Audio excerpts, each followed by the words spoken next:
حضرت بریرہ رضی اللہ تعالیٰ عنہ جو تھی ان کا نکاح ہوا تھا جس شخص کے ساتھ، تو ان کی بنتی نہیں تھی آپس میں، تو انہوں نے ان کو چھوڑ دیا تھا۔ تو جب مدینے کی گلیوں میں پھرتے تھے تو صحابہ کہتے ہیں کہ ان کے آنسو گرتے تھے کہ میری بیوی نے مجھ کو چھوڑ دیا، اور ان کی داڑھی گیلی ہو جاتی تھی۔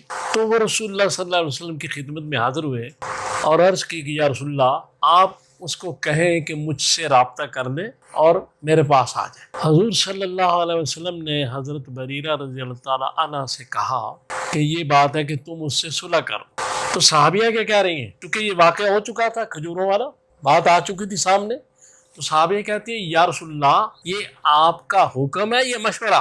اگر حکم ہے تو فوراً چلی جاتی، اگر مشورہ ہے تو میں نہیں جانا چاہتی۔ آپ نے کہا میرا مشورہ ہے، اس پہ عمل کرو یا نہ کرو۔ یہ وہ نبی ہے، اس کا مقام دیکھیں اس نبی کا کہ امام الانبیاء ہے، اور یہ نبی ان سرحدوں کو پار کر کے گیا کہ جہاں تک جبریل بھی نہیں پہنچ سکے، اور اللہ کے حضور جا کے یہ نبی پیش ہوا۔ یہ وہ نبی ہے، اور وہ نبی اختلاف کی اجازت دے رہا ہے اپنی رائے سے، اور اس کی اجازت سے اختلاف ہو رہا ہے۔ اگر نبی اجازت نہ ہوتی تو اختلاف نہیں ہوتا۔ سوال صرف یہ ہے کہ یہ جو رائے کی آزادی ہے، اظہار رائے کی آزادی ہے، اسلام میں تو اس کی بڑی گنجائش ہے۔